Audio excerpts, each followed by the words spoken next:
সোনিয়ার পছন্দ খারিজ মমতা মুলায়মের। রাষ্ট্রপতি পদপ্রার্থী হিসেবে মনমোহন সিংহের নাম প্রস্তাব। অস্বস্তিতে কংগ্রেস। এই পরিস্থিতিতে কি করবে তারা? প্রণবের নাম নিয়ে এগিয়ে সরাসরি প্রতিদ্বন্দ্বিতায় নামবে, নাকি মনমোহন সিংহকে রাষ্ট্রপতি পদে মেনে নেবেন সোনিয়া গান্ধী? রাজনৈতিক মহলে ঘুরপাক খাচ্ছে এই প্রশ্ন। পাশাপাশি আরও একটা প্রশ্ন উঠছে, যদি 7 রেসকোর্স রোড থেকে রাইসিনা হিলসে যান মনমোহন, তাহলে তার জায়গায় প্রধানমন্ত্রী কে হবেন? রাহুল গান্ধী? রাজনৈতিক পর্যবেক্ষকদের একাংশের বক্তব্য, মমতা মুলায়মের প্রস্তাবে সায় দিয়ে যদি রাহুল গান্ধীকে কংগ্রেস প্রধানমন্ত্রী করে, তাহলে আখেরে কংগ্রেসই লাভবান হবে। কারণ সাম্প্রতিককালে সিদ্ধান্তহীনতা, সামনে থেকে নেতৃত্ব না দিতে পারা সহ মনমোহন সিংহের বিরুদ্ধে একাধিক অভিযোগ উঠতে শুরু করেছে। পাশাপাশি একের পর এক কেলেঙ্কারির অভিযোগে জর্জরিত ইউপিএ 2 এর ভাবমূর্তিও তলানিতে পৌঁছেছে।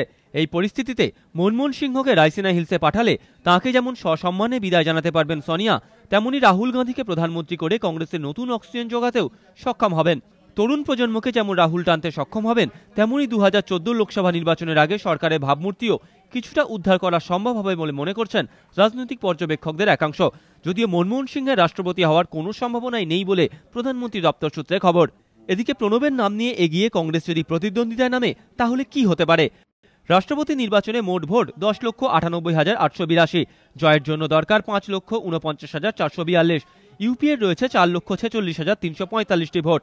তৃণমূলের 47,890টি ভোট বাদ গেলে এই অবস্থায় পরমাণু চুক্তির তিক্ততা ভুলে যদি বামেরা কংগ্রেসের পাশে দাঁড়ায়, তাহলে সংখ্যাটা বেড়ে হবে 4,98,027। তা সত্ত্বেও জয়ের জন্য প্রয়োজনীয় ভোট থেকে বেশ কিছুটা পিছনেই থাকবে ইউপিএ।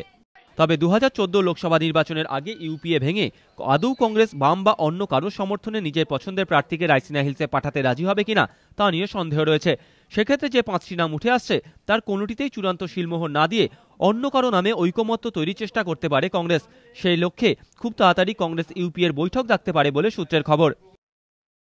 ममता जी यूपीए की पार्टनर है, सलाह मशवरा सबसे हो रहा है, सलाह मशवरा करके कोई नाम तय होगा। अब वो तो बहुत सारी चीजें चाहती हैं, लेकिन वो अकेली नहीं है ना। 10-10.5 लाख के वोट में उनके वोट 50-60 हजार हैं, तो इसलिए सभी को मिलकर तय करना पड़ेगा। অন্যদিকে কংগ্রেস যদি মমতা মুলায়মের পছন্দের প্রার্থীতে রাজি না হয়, সেক্ষেত্রে এপিজে আব্দুল কালামের নামে বিজেপি সমর্থন দিতে পারে বলেও রাজনৈতিক মহলে জোর জল্পনা। কারণ 2002-এ কালামের নাম প্রস্তাব করেছিলেন মুলায়মই, সমর্থন দিয়েছিল এনডিএ। সূত্রের খবর, বিজেপি শিবিরের বক্তব্য, ইউপিএ যদি কালামের নামে ঐকমত্যে পৌঁছয়, তাহলে তারা আলাদা প্রার্থী দেবে না।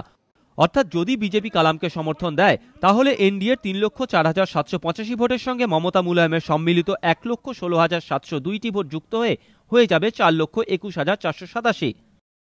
কালামের সঙ্গে মমতা মুলায়মের এক প্রস্ত কথা হয়েছে বলেও সূত্রের খবর। অর্থাৎ ইউপিএর সঙ্গে এনডিএ মমতা মুলায়মের কড়া টক্কর হতে পারে। এদিকে এদিন রাতেই প্রণবের বাড়িতে যান প্রধানমন্ত্রী দপ্তরের রাষ্ট্রমন্ত্রী ভি নারায়ণ স্বামী ও সোনিয়ার রাজনৈতিক সচিব আহমেদ প্যাটেল। এবিপি আনন্দ।